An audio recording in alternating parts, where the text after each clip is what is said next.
प्यारे बच्चों, good morning. आज के इस वीडियो लेक्चर में हम हिस्ट्री ऑफ माइक्रोबायोलॉजी के बारे में पढ़ेंगे, यानी कि माइक्रोबायोलॉजी के तहत किन किन वायरस, जीवाणु, बैक्टीरिया, उनसे संबंधित बाई प्रोडक्ट्स, किन किन चीज़ों की खोज हुई, किसने नोबेल प्राइज़ प्राप्त किया, इन सभी के बारे में अपन एक प्रारंभिक तौर पर जानकारी हासिल करेंगे।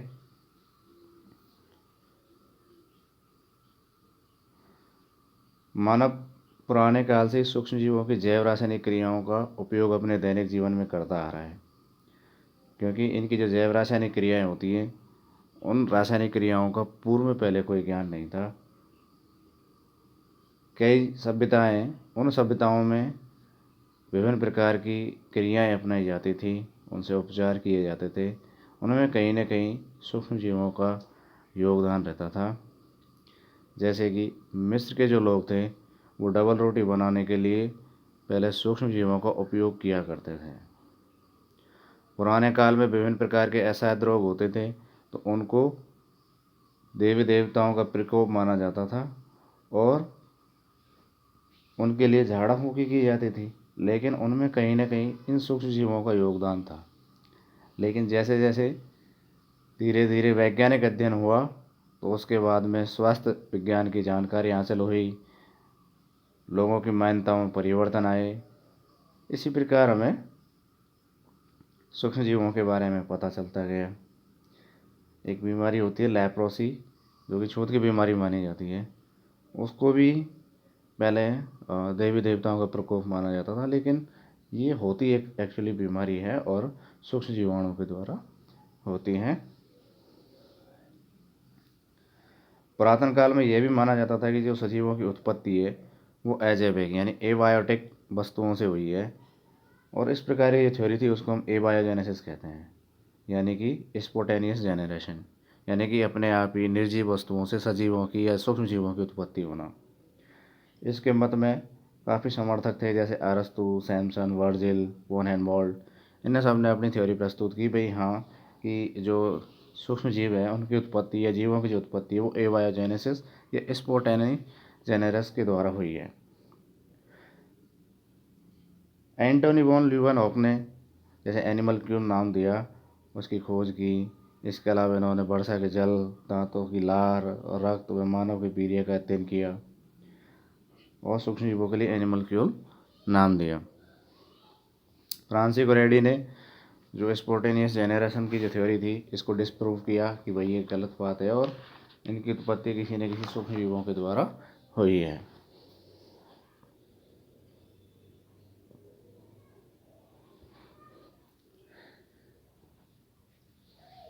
एरेनबर्ग नामक एक वैज्ञानिक थे, उन्होंने सबसे पहले जीवाणुओं का अध्ययन किया। बैक्टीरिया टर्म जो है, बैक्टीरिया नाम जो है, वो एरेनबर्ग नामक वैज्ञानिक ने ही दिया था।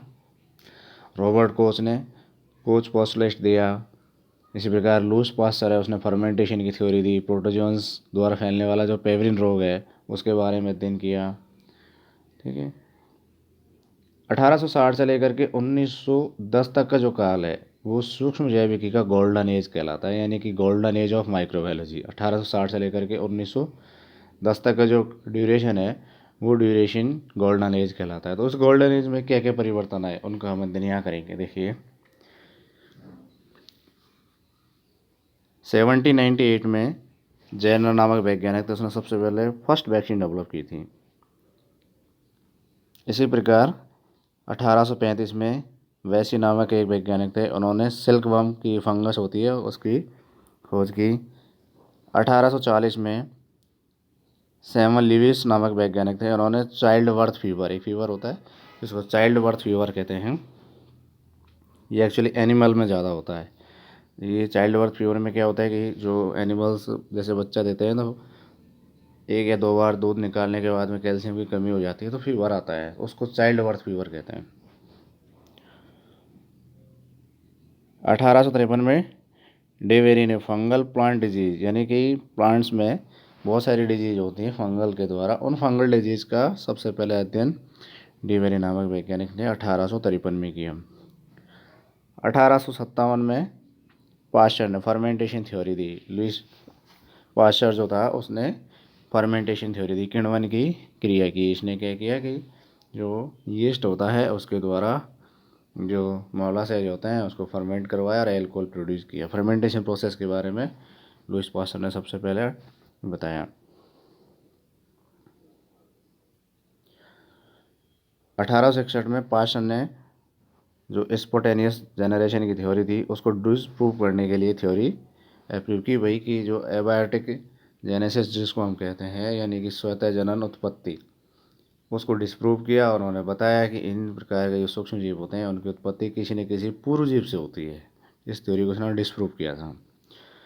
इसी प्रकार पाश्चराइजेशन की थ्योरी भी लुईस पास्चर ने 1867 में दी और उन्होंने बताया 1864 में कि पाश्चराइजेशन की थ्योरी होती है, यानी कि जो दूध होता है उसको हाई टेम्परेचर पर कम समय के लिए जब उबाल देते हैं तो उसमें जो जितने भी सूक्ष्म जीव होते हैं वो मर जाते हैं और दूध को ख़राब होने से बचाया जा सकता है। तो ये थ्योरी कहलाती है पाश्चराइजेशन। तो पाश्चराइजेशन के बारे में भी लुईस पास्चर ने बताया।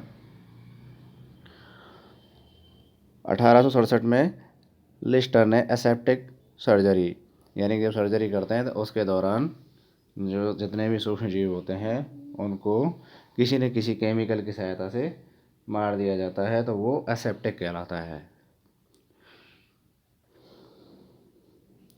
तो एसेप्टिक सर्जरी के बारे में लिस्टर ने बताया। एब एक वैज्ञानिक थे। इसने क्या है कि जो माइक्रोस्कोप होता है उसमें इमर्शन ऑयल डालते हैं तो कंडेंसेशन और ऑयल इमर्शन के बीच में एक ऑब्जेक्ट बनता है और उससे संबंधित इक्वेशन दी थी, उसको हम एब इक्वेशन कहते हैं। वो वैज्ञानिक थे एब, जिसकी सहायता से हम माइक्रोस्कोप में वस्तुओं को या सूक्ष्म जीवों को स्पष्टतः देख सकते हैं, क्लियर देख सकते हैं। Robert Koch, germ theory of disease. Robert Koch जो था उसने जर्म थ्योरी दी और जर्म थ्योरी में बताया कि रोग किसी न किसी कारक के द्वारा होता है, चाहे कोई भी बीमारी हो वो सूक्ष्म जीवों के द्वारा या ऐसा कोई कारक होता है जिसकी सहायता से वो रोग उत्पन्न होता है और एक एनिमल से दूसरे एनिमल में या दूसरे से तीसरे एनिमल में फैलता है। तो ये थ्योरी जर्म थ्योरी कहलाती है। 1879 में नेस्टर नामक वैज्ञानिक थे, इसने नेस्सेरियाई गोनेरियाई की खोज की। पास्चर ने फिर 1880 में इम्यूनाइजेशन टेक्निक डेवलप की, यानी कि जो वैक्सीनेशन की प्रोसेस है या ठीक है इम्यूनाइजेशन की थ्योरी इसने डेवलप की। 1881 में कोच ने प्योर कल्चर, बैक्टीरिया की जो कॉलोनी होती है उसको आइसोलेट करना, प्योर कल्चर प्राप्त करने की टेक्निक कोच ने डेवलप की। 1882 में कोच ने माइकोबैक्टीरियम ट्यूबरक्लोसिस, जो कि टीबी का एक कारक होता है, उसकी खोज की। इसी प्रकार कोच ने वाइब्रियो कॉलेरी की खोज की। 1884 में बहुत महत्वपूर्ण थ्योरी फैगोसाइटोसिस, जो कि मैचकानिकॉफ ने दी। काफ़ी बार एग्जाम में पूछा जाता है कि फैगोसाइटोसिस की खोज किसने की, तो मैचकानिकॉफ ने की थी।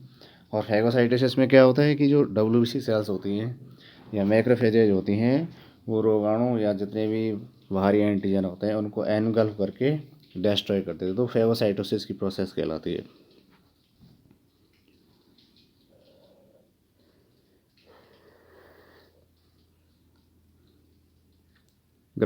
क्रिश्चियन ग्राम, जिसने ग्राम स्टेनिंग प्रोसीजर डेवलप की थी, जिसके द्वारा हम बैक्टीरिया या जीवाणु होते हैं उनको डिफ्रेंशिएट करते हैं कि ये ग्राम पॉजिटिव है या ग्राम नेगेटिव है। तो उसके लिए स्टेनिंग की टेक्निक क्रिश्चियन ग्राम ने डेवलप की थी।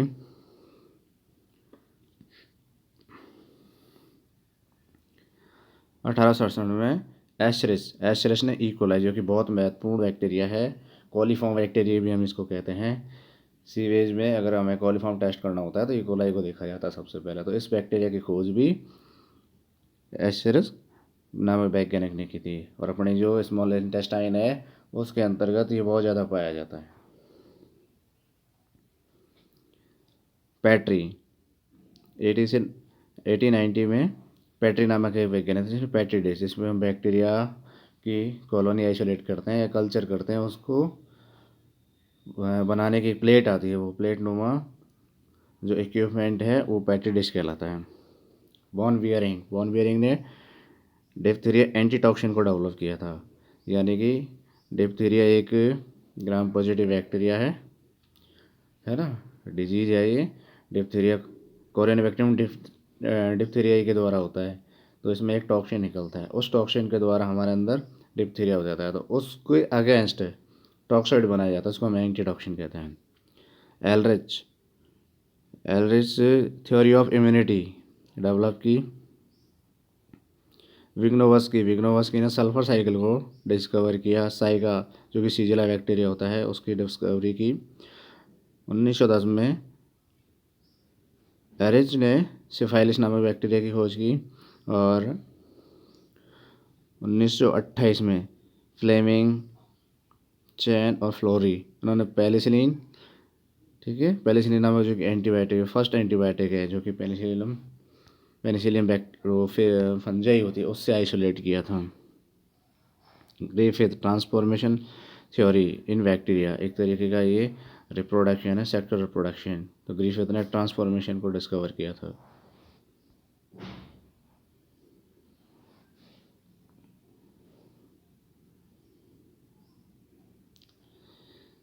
1935 में स्टैनले नॉर्थरफ और समर ने वायरस को क्रिस्टलाइज किया था, यानी कि वायरस के क्रिस्टल आइसोलेट किए। डलब्रिक और लूरिया इसने वायरल इन्फेक्शन ऑफ बैक्टीरिया यानी बैक्टीरियोफाज की डिस्कवरी, यानी कि वायरस के द्वारा बैक्टीरिया को इन्फेक्ट किया जाता है, वो डलब्रुक और ल्यूरा ने किया था। एवेरी मैक्लॉयड और मैकार्टी इसने जेनेटिक मटेरियल्स डीएनए इसने पता लगाया है कि जो जेनेटिक मटेरियल होता है वो डीएनए ही होता है। इसके लिए जो डिप्लोकोकस बैक्टीरिया होता है उसको लेकर के इन्होंने एक्सपेरिमेंट किए थे, चूहे पर एक्सपेरिमेंट किए थे। उसको अपन और विस्तृत में आगे पढ़ेंगे। वॉटसन एंड क्रेग डीएनए का डबल हेलिक्स मॉडल डेवलप किया, इसके लिए इनको नोबेल प्राइज़ भी मिला था। 1957 में जैकब एंड मोनोड ने प्रोटीन सिंथेसिस रेगुलेशन की थ्योरी दी और वन एंजाइम थ्योरी भी इन्होंने प्रोड्यूस की है। एल्डमॉन एंड पोर्टर इन्होंने एंटीबॉडीज़ की खोज की, है ना, अपनी बॉडी में जो एंटीजन के अगेंस्ट बनने वाले जो रासायनिक पदार्थ होते हैं, प्रोटीनोमा स्ट्रक्चर होती है जो कि ग्लोबुलिन नामक प्रोटीन की बनी होती है, वो एंटीबॉडीज होती है, उसकी खोज एल्डमैन एंड पोर्टर ने की थी। नाइन्थस स्मिथ और आर्बर इसने रेस्ट्रिक्शन एंजाइम की खोज की यूज फॉर जेनेटिक इंजीनियरिंग में, जो कि पर्टिकुलर डीएनए न्यूक्लियोटाइड्स की जो चेन होती है उसको कट करने का काम करता है, एक तरीके मॉलिक्यूलर सीजर जिसको कहते हैं, उसकी खोज इन्होंने की है। वर्ग वॉयर और कोहेन इन्होंने जेनेटिक इंजीनियरिंग की टेक्निक्स को डेवलप किया। डल्विको, टैमिन और वाल्टीमोर इन्होंने रिवर्स ट्रांसक्रिप्टेज नामक जो एंजाइम होता है उसकी खोज की, जो कि रेट्रोवायरस होते हैं उनके अंतर्गत डीएनए से आरएनए सिंथेसिस करते हैं, या आरएनए से डीएनए सिंथेसाइज होता है, तो वो रिवर्स ट्रांसक्रिप्टेज एंजाइम वहाँ यूज़ होता है। मिशेल ने क्या किया, मतलब कीमोस्मेटिक मैकेनिज्म होती है उसको डिस्कवर किया। क्लूग ने structure of the tobacco mosaic virus की स्ट्रक्चर को फाइंड किया, क्लूग नामक वैज्ञानिक ने। 1983 में मैकलिंटॉक ने ट्रांसपोजोन्स जो जंपिंग जीन्स होते हैं उनकी खोज की थी। 1984 में मिलस्टीन और कोलर ने इन्होंने मोनोक्लोनल एंटीबॉडीज़ की खोज की थी, जो कि हाइब्रिड में जो टेक्नोलॉजी होती है उसके अंतर्गत बहुत इनका यूज होता है। 1987 में टोंगवा ने जेनेटिक्स ऑफ एंटीबॉडीज़ प्रोडक्शन के बारे में पता लगाया कि एंटीबॉडीज़ के कौन रेगुलेट करता है, कौन प्रोड्यूस करता है, कौन से जीन होते हैं, उनके बारे में पता लगाया। 1988 में डिशेनफर और हूवर मिशेल इन्होंने क्या किया कि बैक्टीरियल फोटोसिंथेसिस होता है उसमें कौन कौन से पिगमेंट्स होते हैं, उनका क्या रोल होता है, उसका अध्ययन किया था।